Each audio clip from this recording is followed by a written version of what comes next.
Well, welcome to week 3. Glad to see you back. This week we're going to be looking at discovering a knowledge from a biblical construct concerning stewardship of humanity and issues of human trafficking, and I'm being able to articulate that worldview, but we're going to be really digging into some resources that are out there.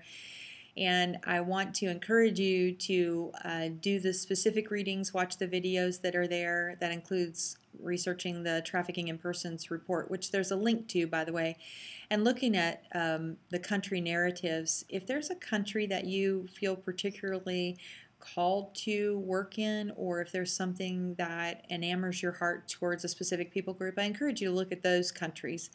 I want you to read the research that's there on the liberty.edu digital commons. There's an article there, and then to watch the second of the International Association of Chiefs of Police video identifying and responding to human trafficking. And then I'm going to encourage you to read my book, Compelled, and look at how I've described the various stories of gloriously ruined people that have been in and around my life, but also the framework of prevention, intervention, education, and restoration as a model for how we move forward. What you're going to find there is about 10% scripture, so you're going to get a lot of the biblical narrative and the framework for understanding based on that. And then I encourage you to get Nita Bell's book, In Our Backyard. She has a brand new edition of this out. A publisher picked her up and redid the book. So you might want to look at seeing if there's the second edition is out.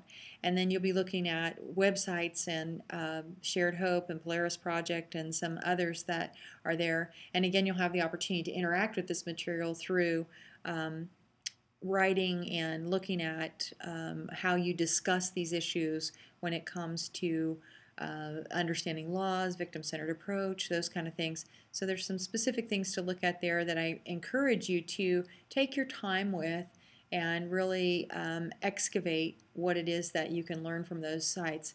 If you haven't already done it or you don't know how to do it, I encourage you to go to Google and set yourself an alert and just ask Google how you set an alert, and it'll teach you how to set an alert. I do both a scholar alert on human trafficking as well as a human trafficking alert that comes with the news stories. So the scholar alert indicates new dissertations and the thesis that have come out in current academic work.